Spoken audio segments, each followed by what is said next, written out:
up, y'all? It's your girl Sakina, and I'm back for another review. This is my review for The Real Housewives of Atlanta. This is season 13, episode 18. Hallelujah! Baby, this is the season finale. I think we've all waited for this moment, okay? I'm just so excited for the shit to be over. I know we got the reunion coming up. I have yet to watch the trailer, but I've watched everybody else's reaction videos. But I just was not interested. I was not moved to watch the trailer. I know some things are going on behind the scenes as far as Kandi, Kenya, and Porsha goes. Again, I don't care to dive into that myself, but I have watched everybody else's reviews and responses to what Porsha has said in her IG Live. And it does sound like a lot of BS. But anyway, let's get into my hair today. Oh, y'all see the side profile? Oh, y'all see that dog in the background? Yeah, he like to make appearances every once in a while. But I did a perm rod set and then I combed it out because I like it combed out more. I need a trim, but I'm trying to go without heat. Like my hair, I've already did 2 big chops. And the second one was last year, this time during the pandemic and or quarantine, and I don't want to have to do that. Even when I did my blowout, I just stretched my hair out and had the blow dryer like this. Like I didn't do the comb down, like I didn't have it directly on my hair.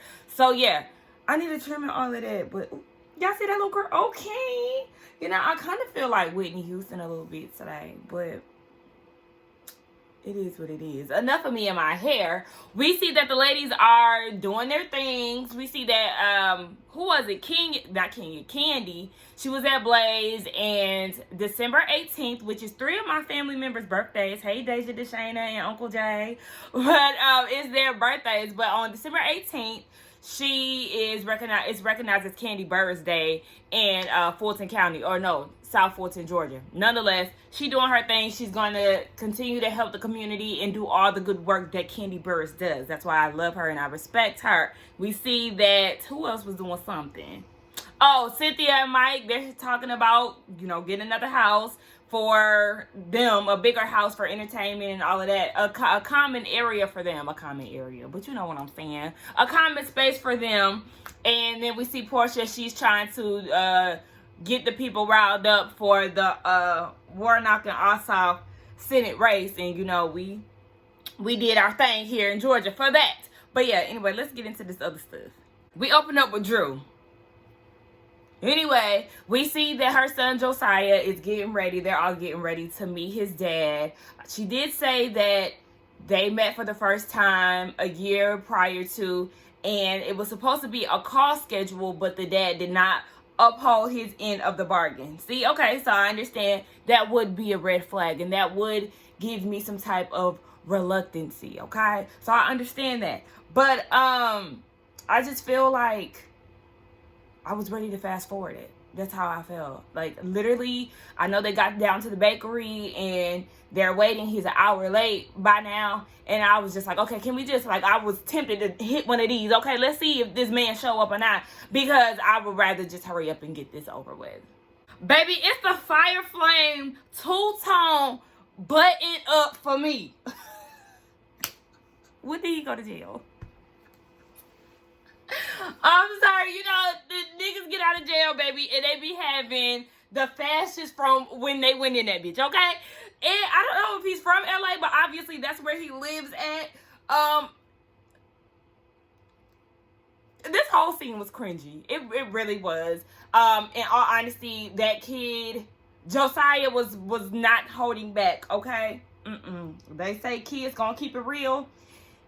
If keeping it real was a person, it would be Josiah, okay? He's not fucking around. Know that. Know that he is not fucking around, okay?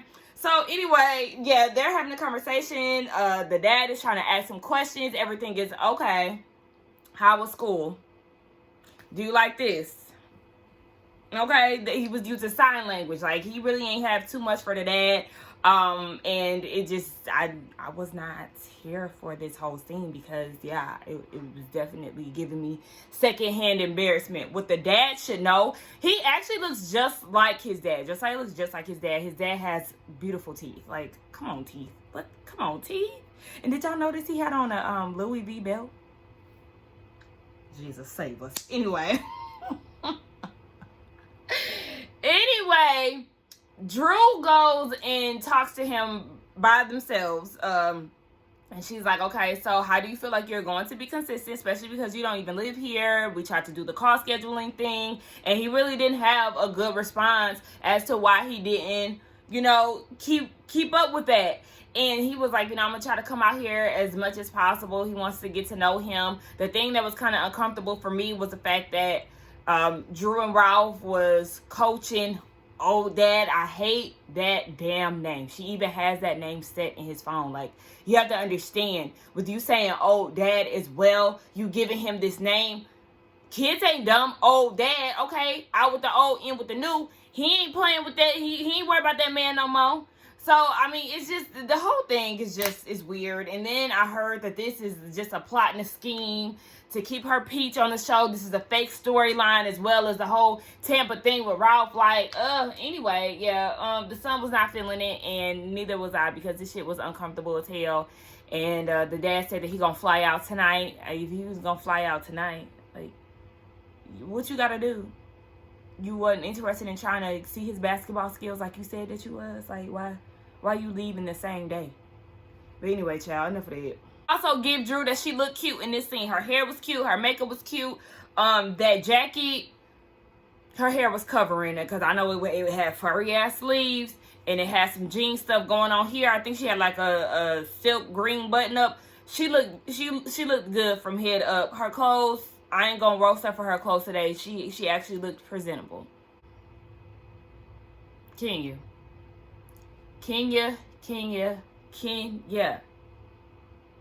Her therapist makes a house visit. They talk about Marc and how he popped up, and, you know, Brooklyn's birthday party and all of that. He stayed at her house, and she would have liked him to ask if he can stay over. And I'm like, why, when you rushed out of Blaze to go be with this bum ass nigga, why didn't you set those ground rules when you went home to let him know, oh, hey, by the way, I'm going to need you to get a hotel. You allow him to make rules in your house, but yet you don't get to spend the night at his house. Make it make sense. Like, seriously, are you kidding me? You allow him to set rules in your house, but he got ground rules at his shit. But you talking about I would have wanted him to. No. You put your foot down. This man feels comfortable enough to stay at your house without asking, to get undressed and get in your bed as if it's normal. Does not have the decency to see if he can stay in a guest room. He just going with the flow because he know he can. You ain't give him no pushback. He knew you wasn't going to give him no pushback because he's in control. He's in charge of this shit. This his house. It don't matter if he spend time there, if he pay a damn bill. This is his house because you going to allow him to run shit because you so passive and just want a family with this bum-ass nigga. Like, I don't understand. And then he makes manipulative moves like, oh, yeah, you know, I want to be with my family. I want to be in counseling. I want to do this. I didn't know I was going to feel this way. Nigga, you don't feel any way. You're using her. You're using Brooklyn's birthday and all of this as a image of what could be. But we can only be this way if you drop the court shit. And she said that she, you know, her feelings has changed and all of that. And she said she doesn't know if he's doing this because he wants his family or he's doing this to best suit Marc. The second one. That's exactly what he's doing.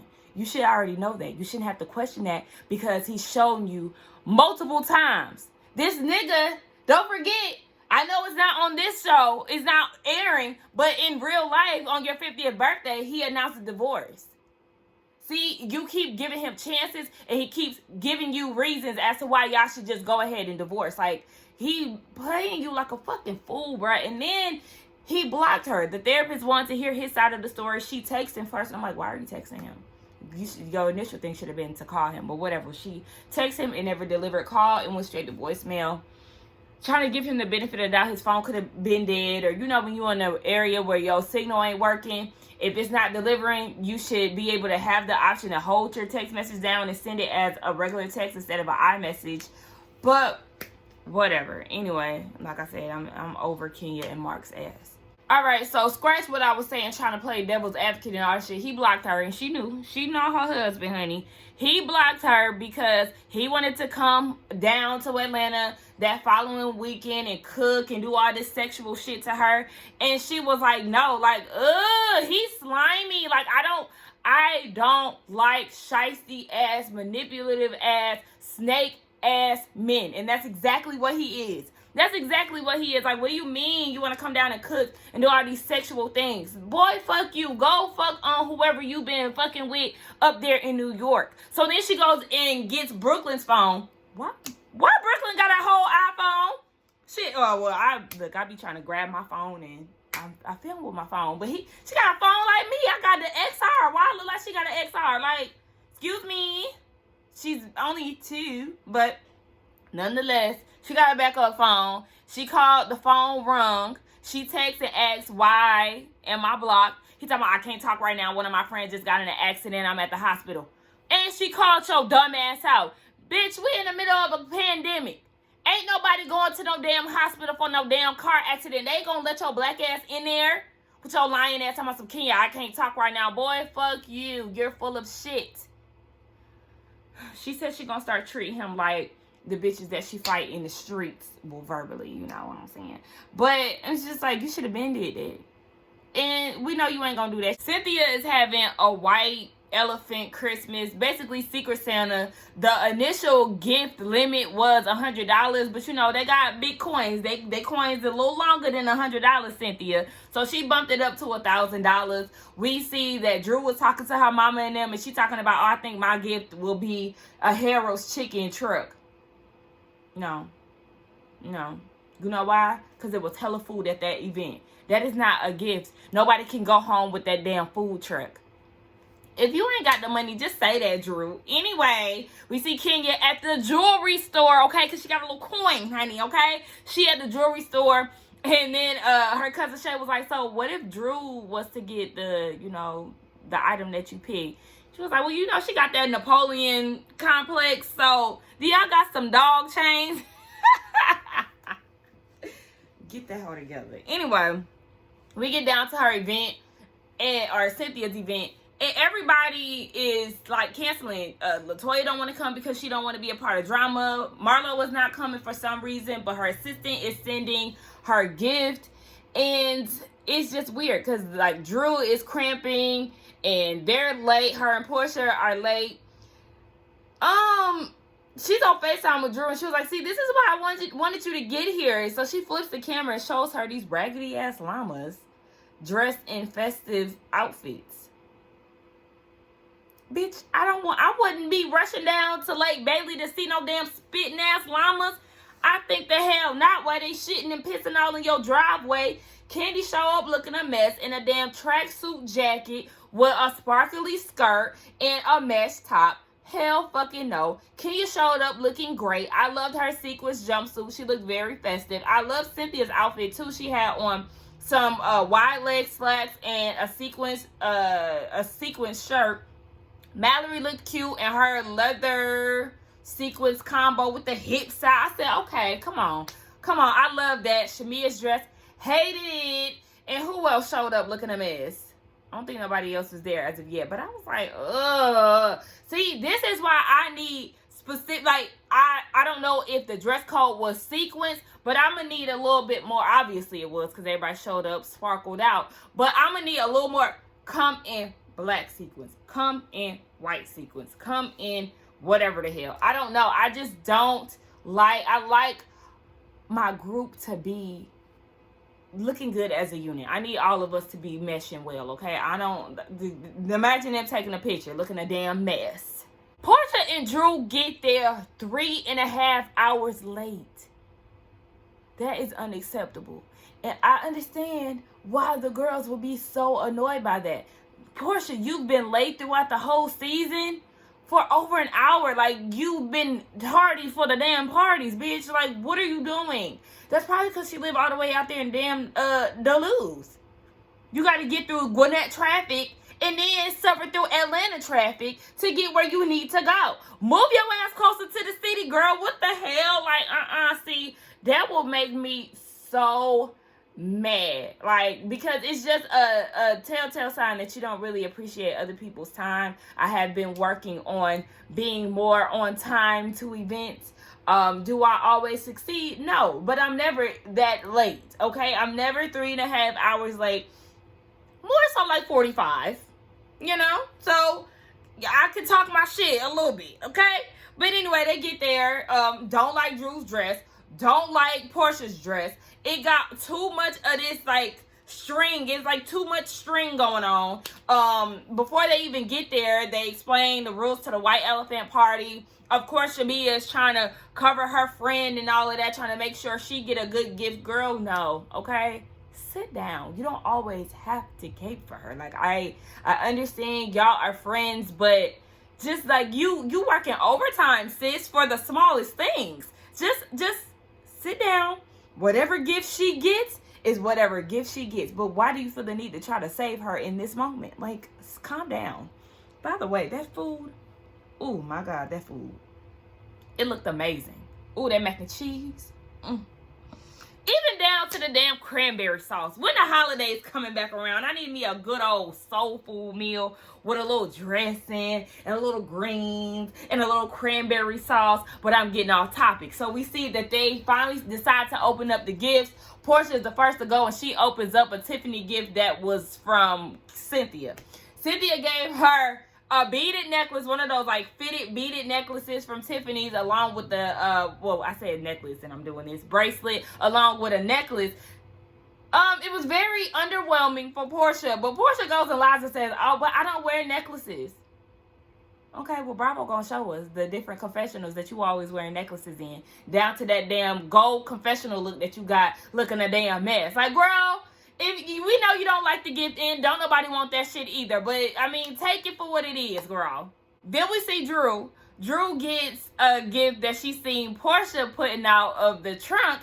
And it's a very expensive perfume and a Gucci bag. So, Drew did her thing with her selection. She kind of got an advantage because she came with Porsha. So, she already knew, like, you know, what gifts was Porsha's. And she had an idea if it was good or not. So, shout out to Drew for that gift because I wouldn't want to trade my gift either. But as good as her gift was, Mallory was able to swap it out. So Mallory's gift was like 10 bottles of champagne. Porsha was making it a big deal. Like, that had to be from the Bailey agency, from the wine cellar. And if it was, so what? Girl, and what? You ain't the one getting these damn bottles, so shut the hell up. You just mad because you got them little beads. Like, girl, stay out of it. Cynthia's gift was Marlo's gift, and Marlo didn't put no effort in her shit. She said, you know what, we just gonna put $1,000 in a box. I ain't buying y'all bitches nothing, okay, here. And I would take that, but she put it in a Neiman Marcus box. I said, okay, we gonna take that. And then Shamia got a new iPhone from Candy. So they're giving good gifts. I'm feeling this little white elephant gift party. I'm not liking the way this is going.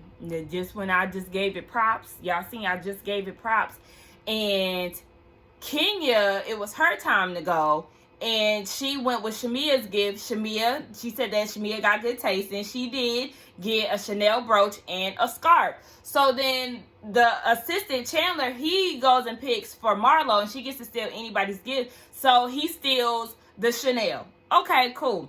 I really would have stolen. Take your $1,000 back, because you're the only one who didn't get an actual gift. Like, that's what I would have did, especially because you weren't there. But anyway, stole from Kenya. And then she had to get what was left over, which is Drew's trio 3-piece gift. And the first thing that comes out is a cat bed, like one of those little, you know, cats like to be in tight, snug places, like one of those cat little bed things with a little hole in it that they climb in, and it had a wig coming out.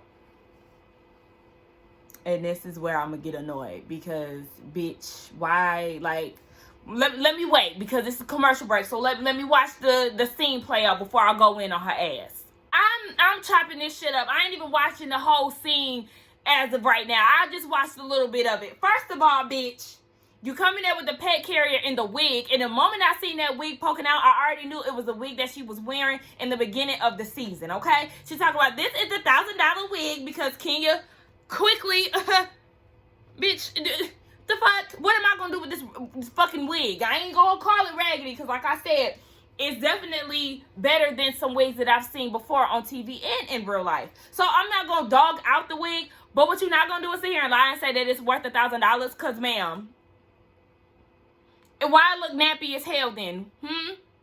It don't look of quality. Cynthia and Porsha said the same thing. Your good sis Porsha don't even agree with you, okay? Like Cynthia said, baby, it's not worth $1,000, but it damn sure look familiar. We already knew what wig that was. She talking about, this is the wig that Latoya and Kenya was obsessed with. More like Toya was obsessed with. Kenya wasn't stunning. I mean, she laughed and, you know, she made her comments, but Toya was the one who was obsessed with that damn wig. And then she gifted a tape with a damn mini boombox from the early 2000s. Like, girl, what are you doing?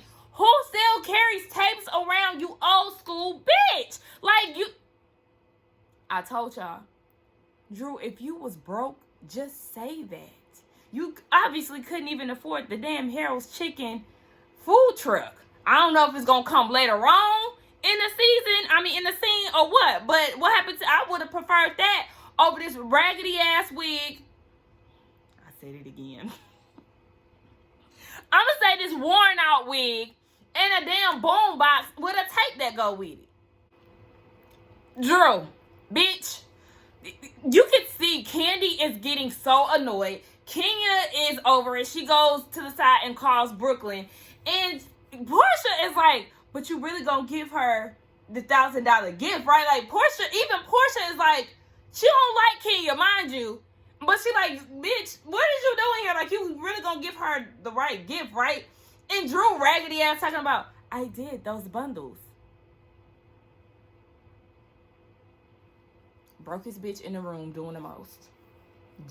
To deflect that she's the brokest bitch, but it's not really a deflection because it's loud and clear. Like Candy said, you done came in here with a damn 90s cassette tape. Where did you find this shit? And why didn't you just sit? You know, iPhones have voice memos, bitch. Okay, you can send voice memos. Let me give her a quick demonstration. Okay, here on your phone, Drew, or iPad. Even that, if you got one, bitch. Voice memos, okay? Voice memos. You can also record a conversation with your phone. Why did you feel the need to have to go get an old cassette tape? Bitch. Anyway, she's doing all of this in the name of Prophet, Lot, and Danny. We still on this. She's talking about everybody was obsessed with it. No, bitch, you was obsessed with it. You the one who went and told King and Cynthia at the pop-up, then wanted to act like you didn't know when you was confronted by Latoya, and then try to act like you was for sure after you got into it with Toya. Now all of a sudden everybody is obsessed with it, but you the one who brought it to the table. Baby, Miss Candy Burris is pissed, okay? She's fuming. First of all, she don't want to hear this damn record player. That's basically what it is, shit. This bitch, Drew so broke, she still got a damn cassette player, bitch. Anyway, anyway, nobody wants to hear this recording, but it finally plays. And it's Prophet Lot saying that he likes Latoya and he understands where she's coming from. He had a 3-year marriage and, you know, he basically moved on while he was married. Whatever the case may be. Now, when he said that he liked Latoya, Drew felt like, aha, I told y'all he liked her. That was a very vague statement, ma'am. Him saying, bitch, I like my damn guy friends, but liking them does not mean I like them. I want to pursue them. Like, you can like their personality. You can like who they are as a person. That does not mean that you like them romantically. Like, bitch, you're reaching, okay, for this stupid ass storyline. And at this point, Candy is getting pissed off. She's breaking it down to stupid ass Drew. Like, girl, what? Porsha, Cynthia, Kenya, none of them understand what the hell this damn cassette tape is proving, because it's not proving anything. Okay? Now, Candy, somebody get knocked at the door And Candy said, who is that? Oh, shit. Y'all pissing her off. Y'all know y'all cannot piss Candy off, okay? Because she gonna take it there. So, Drew, bitch, you better tread light because you wasting our time here and you just killed the fucking vibe. Now, the person who was at the door was Latoya, and Porsha talk about she must be working with the prophet because she came at the right damn time. Then she did come at the right time. Let's go ahead and get the bullshit out the way. What? Y'all, please, take your headphones out. I'm sorry, but Drew, bitch, you gotta be kidding me. Now, Latoya gets with the group, she's sitting down, and Kenya's like, she just played this whack-ass recorder of the prophet and all it is, and no. And it's like, you doing way too much, bitch. So, what's her name? Drew, talking about, well, Toya has a lot going on in her life, and she's brought a lot of drama into mine.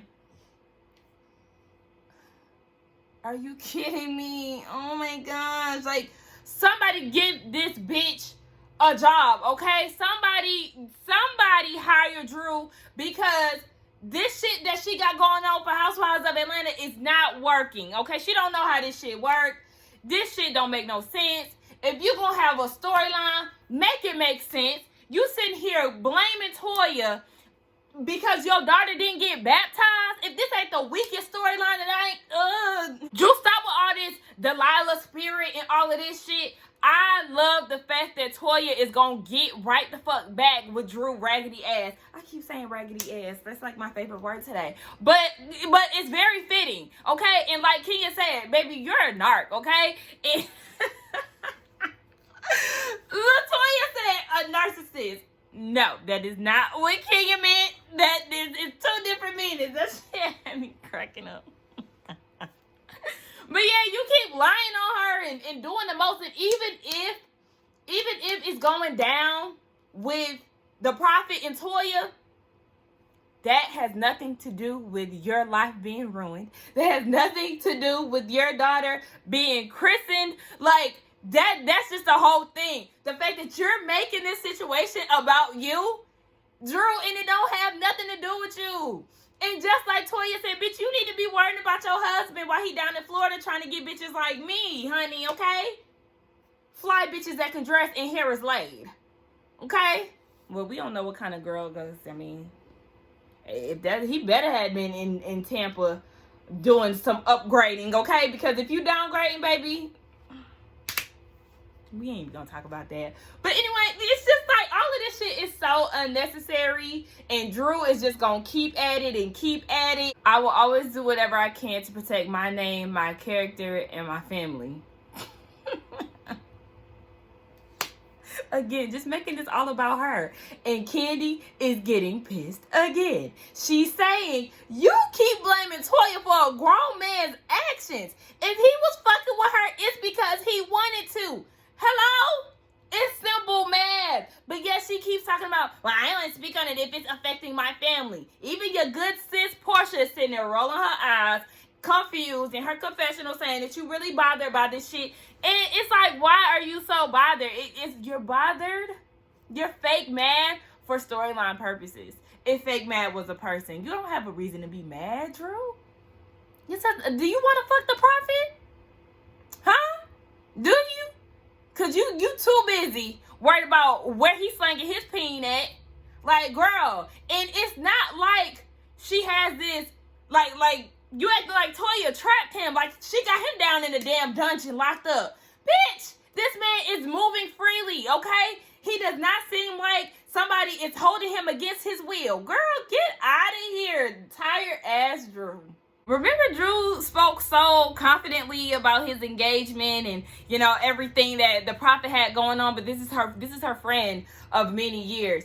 Girl, you twisted the story for your own benefit to make your argument sound very valid. Girl, the girls have done their research, okay? He has not been engaged, okay? He proposed 3 years ago. Man, what are you talking about? That you sitting there with egg on your face because the women don't even give a damn, okay? While they sitting there arguing and Toya talking, Drew talking about you can't have that type of energy around and da-da-da. Meanwhile, Porsha looking like, ooh, girl, nobody gives a fuck. Toya and Kenya over there stealing Drew's gifts. Taking her champagne. Bitch, Kenya said, I am leaving with the Gucci, the Chanel, and the bottles. That's right, bitch. Because one thing you will not do is play me. I'm not taking home that damn worn out wig. I think the fuck not. So Toya forgot her bag and she goes inside and they still talking about the situation. Toya came in and got the shit popping again. First of all, everybody was saying that the gift was a no-no. They was telling Drew that as Latoya was walking in. And Toya said, I'm going to see the prophet. Okay, I know that's right. Keep fucking with the bitch because she want to keep spreading lies.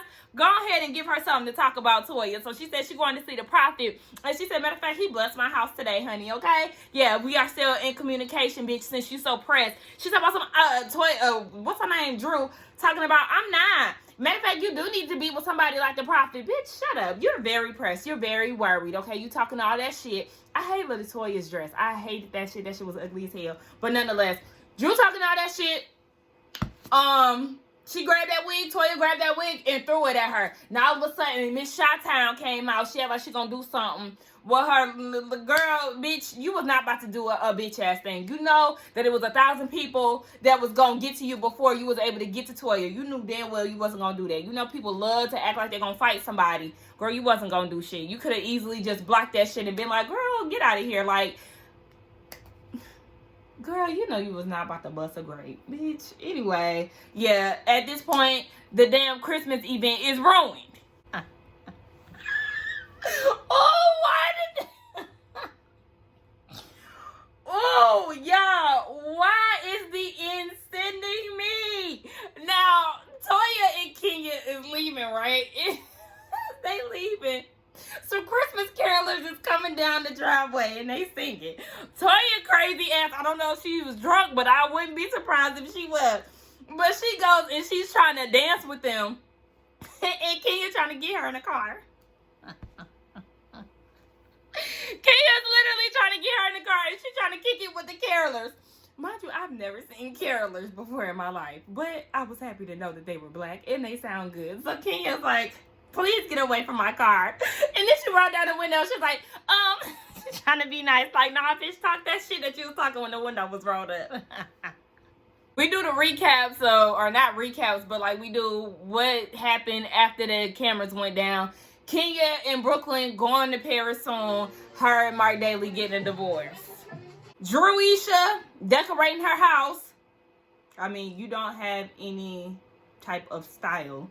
And Kenya mentioned that as well in the early on in the episode. Baby, I don't want no damn gift from Drew. Bitch, you can't dress your hair not slay. Like, bitch, I don't want no gift from you because I know it's gonna be raggedy. And guess what? She had the most raggediest gift. The brokest gift in the room. And you know, I'm not that type of girl to be trying to money shame nobody because I am a firm believer of doing what you can. But when you get on the show like Housewives and you talk all this shit and try to act like you a damn A-list actor and all of that, and y'all just bought that big ass house, where your money at, Drew? Where your money at? You ain't have shit to show for it. And you ain't have shit to leave with because Toya and Kenya just stole all your bottles. They also said Josiah is building a relationship with his dad. So, yes, that's definitely a good look. Drew want everybody to tell the truth, but you don't know what happened in Tampa, man. You want to grill everybody about, you know, keeping it real and all of that. Have that same energy for your husband, bitch, okay? That's who you need to be focused on. You too busy worried about Prophet Lot and his peen and not worried about where your husband's peen at. And that's the peen that go in you, bitch. Like, make it... Anyway... Porsha, she ain't with Dennis. She eating meat again. She was never really off. And she's still on the front line. So shout out to her for that. Bitch, Bravo is shady. Now, they tell us what's going on with Candy, right? The lady who was singing definitely did sound like Candy. But they said that she is pursuing her acting dreams and it's blossoming. She will be making her return for her second season of The Chi. And no, Chicago native Drew will not be on the show, okay? Bravo, y'all didn't have to add that, but you know what? I'm glad y'all did because one thing about it, Yeah, Drew definitely has went throughout this season acting as if she was auditioning. Okay, they already said that you already tried out for the show 3 times. So yeah, you're trying to secure the bag. And ma'am, I wouldn't be mad if Drew came back next year, but I'll be happy not to see her next year as well. Baby, Candy, you should have got her a gig on one of the Lifetime movies that you was doing. She could have been a part of the 7 Deadly Sins series.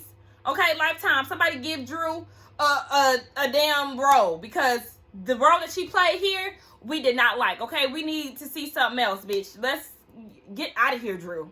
Marc is moving to Atlanta permanently, so shout out to him for that. They're gonna look for another house. I know earlier on they said that they was going Airbnb Lake Bailey. I think that's a good idea, but you also want to make sure, you know, I think with Airbnb you can basically turn it on and off. So yeah, that's a good look for them. Shout out to them. Overall, we know this season was trash as hell. This was the worst season of Housewives to me, in my opinion, because they literally did not give us anything to work with.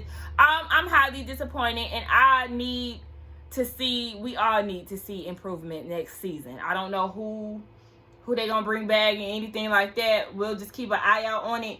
But it was a no for me. It was a no. I mean, it was my first time reviewing Housewives as a YouTuber, so I was happy I was able to give my opinions to y'all. I want to thank everybody who has subscribed to my channel and supported my Housewives reviews. Thank you so much for that. But anyway, let's get down in the comments to talk about this season. Let's talk about this episode. Let me know what y'all thought about this review. Don't forget to like, comment, and subscribe to my channel, and I will see y'all in the next one. Bye.